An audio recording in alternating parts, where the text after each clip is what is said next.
Hello and welcome to this Ron Gamer video. This is going to be a detailed skills breakdown of the two new sorcerers that are in the game, Grothurn and Nephilinis. One being a defensive ranger special class, and one being a fire type. So we're going to see how these skills break out to be. As always, here's the skills split up, and this is for Grothern, who is a poison ranger with a special class of ranger, as the devs call it.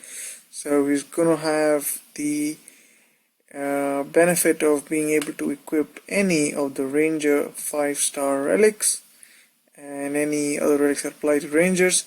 So looking at his skills, what we can see is that you see 360% damage, 200% AP, and 44% Titan critical.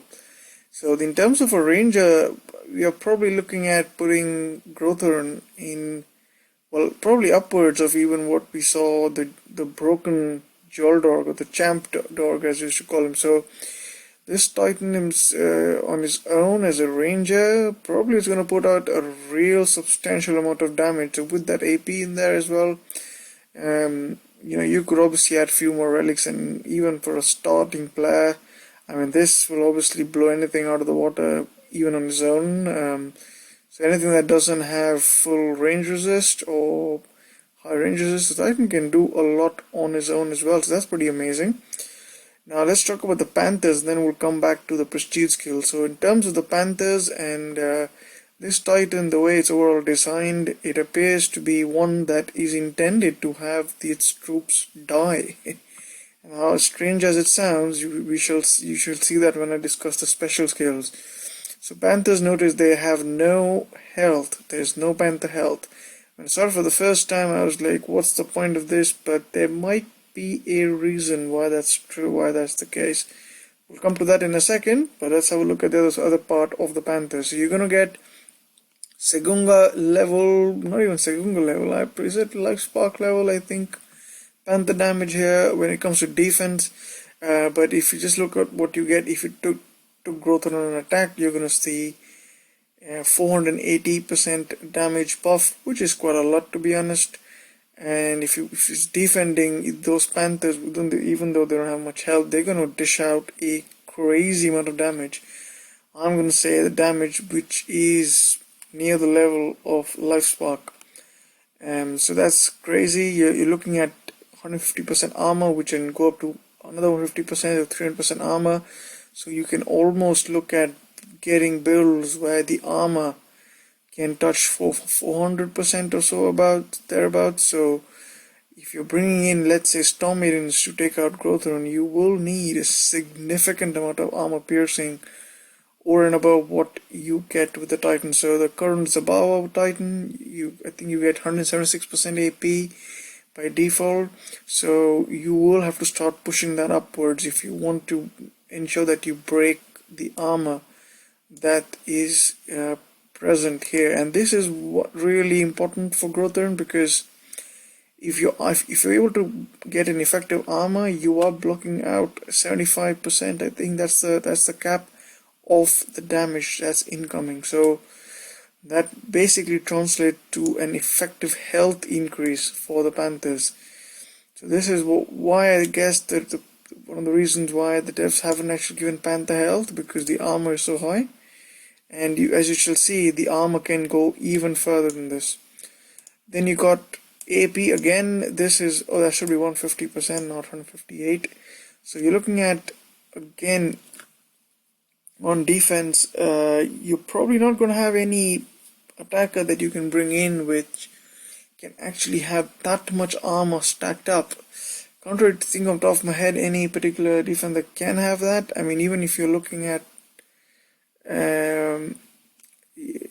sort of some sort of very heavy Goliath sort of defense to sort of hold on the Panthers, I really doubt that's going to hold up, because if you're going up against 300% armor piercing without any relics, that's going to be one tough cookie to hold off against. So probably if this was in defense and you're trying to take something on to attack it, I would probably not be taking a ranged attacker. It will have to be something with a melee damage, especially if the range is capped up. You will have to go into melee attack.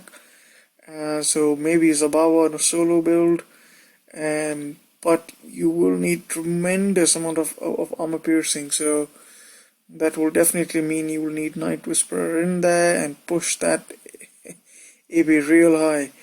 And even that might prove slightly challenging, but I think Zabawa can do it. Right, then you got 44% critical there, and that's good as well. So your Panthers can be pushed to reach 100% critical. You're going to get 60% melee resist on defense, so you only need 20% extra to max out the melee resist. 40% range, so this is going to be the bane of the Panthers. So if you were to get this one from the Divine Altar, then you probably must focus on getting this to 95% to max the range resist.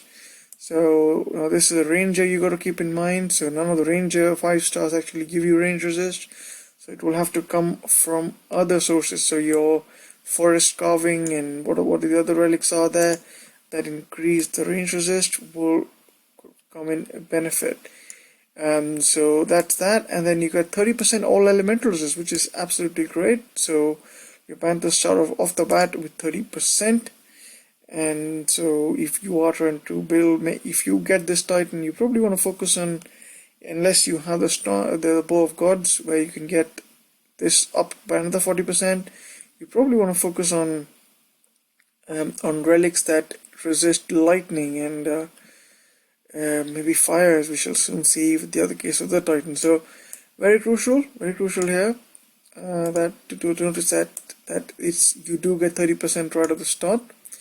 Now let's talk about the special skills. Now Grothurn comes in with 5 poison cloud spells, which you can cast whenever you want and wherever you want, and you get 300% all spells damage buff. So that's not just poison clouds, it's going to be any spell that you bring in, which is interesting. I wonder how that works for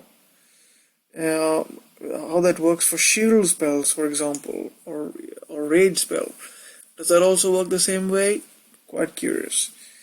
Right then, talking about the enemy spell cost. Whenever the enemy casts a spell, Grothern will do a counter, as the devs call it, which is basically, if let's say the enemy casts a shield spell on their troops, then you will cast a shield spell back on the enemy. I think once it's back on the enemy, I mean whatever counters that spell. So if it's a shield spell, you get a shield spell. If the enemy casts a raid spell, you get a raid spell on some of your troops. So that is how that works. It should be quite interesting how it works for if the enemy casts a freeze on you, you cast a freeze on them. Well, I guess nothing happens then. So all of that is there, and then on allied troop death, whenever one of your troop dies, that's again critical here. Panthers, if your Panthers die, then it will heal the remaining troops while it's remaining there by 20%, and it's not, they don't really say 20% of what, of whether it's of the max health or that, but let's say it heals the remaining health by 20%. That's pretty decent, even so. So your Panthers will go up. Now your Panthers do not have a lot of health to start off with, so whether that will be significant will be left to see. But the second part of the skill is where the stuff gets really good for Grothern. So whenever the enemy allied troop dies, you're going to get 30% Titan, troop, armor, AP, and poison damage. So literally every stat that you could want for your Titan and troops. The armor is going to go up, the armor piercing is going to go up, and the damage is going to go up. And that's going to go by 10%, by 10 times. So you're talking 10 times, 300% buff to your armor. Okay, just hold that thought. If you're going to have 300% armor, add 300 to 300 there again, 600% armor. Don't think you're going to break that. Well, that said, you're only touching that value when you lose 10 troops. So even if you didn't lose 10 troops, let's say you lost 5 Panthers, you're still looking at 300 plus 150, 450% armor, which is in itself going to be pretty high. to be able to counter with any sort of armor piercing builds on attack. So that's fantastic. Now also one of the great skills I think is on defense. All the spells that are on equipped by Grothern will cost 40% faster, so you're going to see them drop much quicker on the battlefield. So if you have, let's say, shield spells, they're going to drop quicker, so you could have potentially shielded panthers for a significantly long time in the battle. So that's really good. And this could become, especially with shield spells, could become useful when we talk about the prestige skill. So now prestige skill does something good though. It does give panthers some base health and their damage. And every time the battle starts and 7 seconds after that, you're gonna summon two special type of troops, or rather type of characters in the game, called just like your Spartans. You're gonna get poison elementals. So what are poison elementals? These are essentially mini titans, so mini berserker titans. They're probably going to be like a much smaller version, stunted version of berserkers. And as berserkers, we know berserkers move fast, but they have very, very low health. So they'll probably die very quickly, but they'll move very quick. So of course, they probably will be controllable. Where they drop probably is random, but you can get 8 of those. So you can get 8 times 2. You can get 16 elementals in the battlefield. Of course, they won't drop at the same time every 7 seconds. But at the end of the first minute, though, you should probably have all of them in the field. So again, if this wasn't a prestige going up against a Growthurn, what you'll have to counter is the fact that these elementals might spawn on top of you if you're taking a ranged attack. Although they won't have a lot of health or damage, they will move very fast. So if you've got some weak range damage you're bringing in, let's say some archers which don't have a lot of health, they probably will take them out. So you gotta be careful with that in there.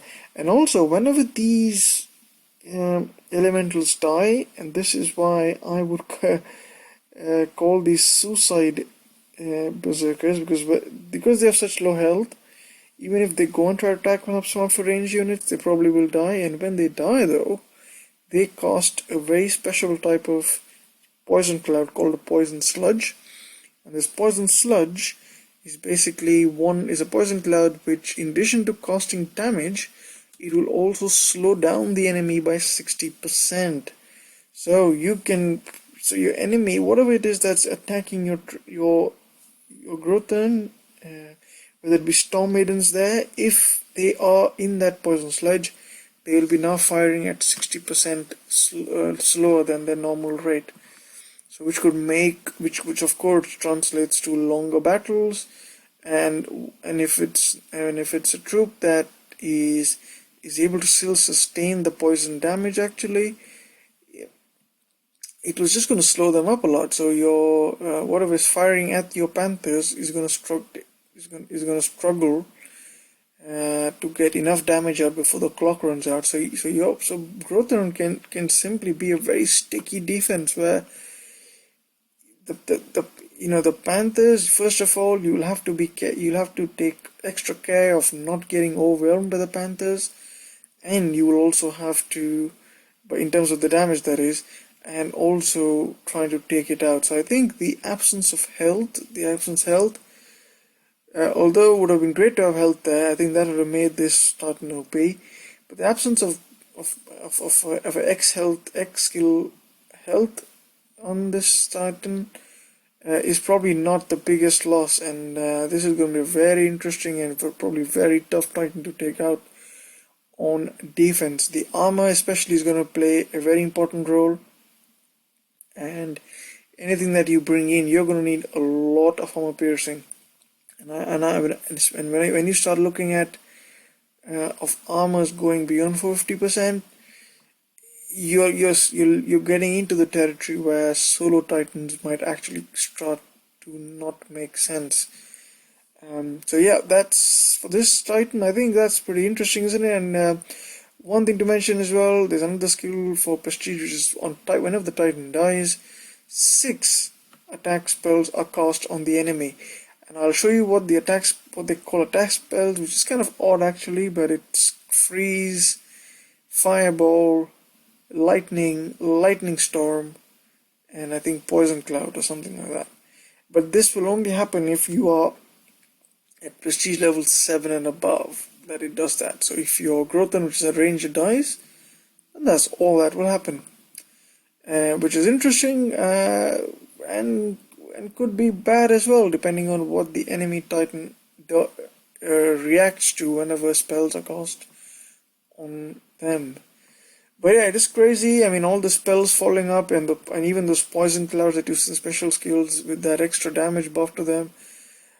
Ranged is going to be attack which is obviously going to be the one you might want to think about using when it comes to Panthers, specifically the Storm Maidens. But all that damage that's going to be cast on you might make it very hard to sustain or to basically keep your Storm Maidens in the same spot without having to continuously move them around and lose battle time. So yeah, I think that's a very interesting Titan, and I think because there's so much going on in there, it's definitely going to need someone play testing it to figure out how good or bad it serves on defense. So you can get Growthurn. I don't know when it's going to go live, but you can get him for 15,000 souls. Sorry, divine gems. I mean, and yeah. So if you think it's worth it for that, then go ahead and pull it in. We then talk about Nephilinis.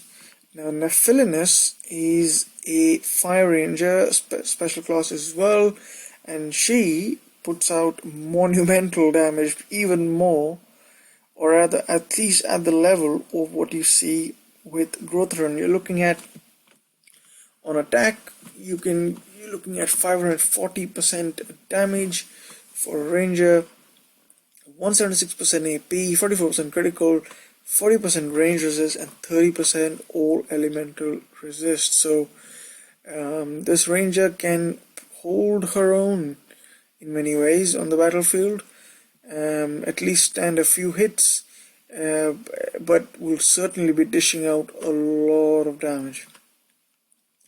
Now, her real skill is a real strength rather, is the Grenadiers. The Grenadiers come in with 540% damage in attack, which is probably the highest in the game when it comes to Grenadiers. Maybe Tengu's closer there, I'm not sure, but it's definitely a very high amount of damage. Then you're looking at possibly the highest amount of AP you can get for Grenadiers, which is 176% AP, 44% critical, 40% melee, 40% ranged, and 30% all elemental resist. So even, and oh, by the way, all these melee, ranged, and elemental resist stats, they apply to any troop that you bring in. So, of course, the biggest issue you can notice straight away with the Nephilinis is the absence of any viable mid-shield. And this is where that thing that you see is something that might come into play, which is the melee, range, and elemental resist for all troops, because you can technically then bring in Grenadiers, which can at least hold you the line for a bit, depending on what you're going up against, that is, in the time required for your Grenadiers to kill everything that's in the range. So that's that, and there's something interesting going on in the Prestige skill, which I think is probably worth mentioning now. So apart from the Grenadiers base damage buff, which is at 100%, which is of course probably one of the highest as well, whenever a battle begins, you're going to get 2 so-called fire elementals, and what these are you only get 2 of them. They are level 60 guardians. You're going to get, so essentially you're looking at getting 2 extra titans on the battlefield with Nephilinis. Isn't that crazy? And these are not mini versions or mini berserkers, as was the case with Grothern, these are full-fledged level 60 guardians with 50% all elemental resist, along with all the stats that the fire ranger has. This guardian will have 540% damage buff, 176% armor piercing, 44% critical, and 30% all elemental resist. So add that with to 50%, you're essentially looking at a near all elemental resist guardian. And of course, the bigger problem is no X health. But even so, that could be very interesting because it says that at the battle start. So the moment the battle begins, you are basically getting 2 meat shields. And perhaps their main purpose is just to survive long enough for your grenadiers to absolutely decimate everything that your attacker is bringing in. And this makes me feel that Nephilinis is possibly the best counter there is now after their release to Grothern, because with all those stats,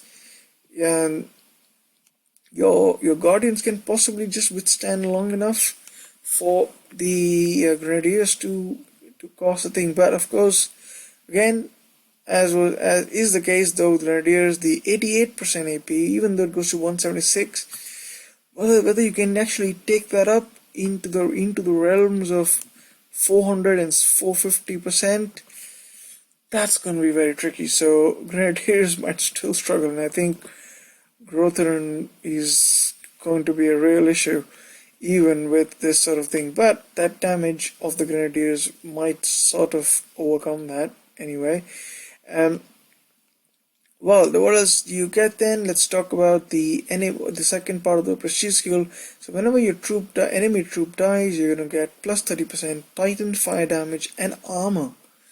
So that is, again, you're getting more armor, and all of that again also will apply to Grothurn. So Grothurn can again get some on 15 times this can happen. So you are looking at additional 450% buff to the damage of Nephilinis and her 2 guardians. So pretty crazy there. So all of that might just make those fire elementals / guardians viable on the battlefield. Right, so that's that, and let's now talk about the special skills. Now, special skills, this Titan also gets a 300% all spells damage buff, which is absolutely great. So that will apply to all spells that you bring into the field. Likely you might see that being rage spells, and I guess that will work for that as well. You will get 5 attack spells in total as well, free with the moment you begin, which is 1 fireball, 1 lightning storm, freeze, and poison cloud. I don't know why they classified them as freeze as an attack spell, but there you go. And this Titan really is one that benefits from actually bringing in a lot of spells into the field with. And here's why, because if you look at the second special skill on allied special spell cost, so whenever you cast a spell, grenadiers get a further 20% damage buff and armor piercing going up 20 times. So 20 times 20 is 400%, 400% added on to your 540%, you are going into the 1000% region for grenadiers damage, and grenadiers are already very high damage output units. I think that will probably just make the grenadiers absolutely kill anything in their path. So that's a very useful skill. Now the other skill is when at the battle start and every 15 seconds, you are going to get, this is superb, you're going to get, and this will happen, of course, this will probably happen, well, this will happen not one at a time, but every 15 seconds and the battle start, you're going to get rage on the Titan, and as well as rage on 5 allied grenadiers, which are going to be cast, and these grenadiers will fire at 50% speed. faster. Well, faster. It's 50% faster. So that's fantastic as well. So these grenadiers or allied grenadiers, sorry, not Omega grenadiers, but you're gonna get 5 grenadiers, which will fire 50% faster, and that's obviously very helpful as well. Hopefully, those grenadiers do spawn on your side rather than the allied side as well. Oh, I probably shouldn't have said that because those are your grenadiers. So the grenadiers that you already have, 5 of them will get extra speed buff. So yeah, sorry, I'm corrected. And now also the third skill is whenever an enemy troop is summoned. Now do keep in mind there are very few titans in the game that actually cost more than 5 or 6 troops. So we'll go with 5 or 6 or whatever. Enemy costs a summon. You're gonna get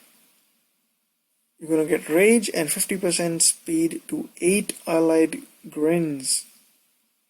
So again, your grenadiers are gonna start firing 50% faster, and also you're gonna summon 1 Omega Grenadiers. So if somehow you go up against a Titan that summons 10 Omega troops, which can happen if you're going up as a Necrosa when I think about it, isn't it? Well, then you can get 10 Omega Grenadiers. So you're just piling on and on and on the amount of Grenadiers in the battlefield, and you're raging them, you're speeding them up.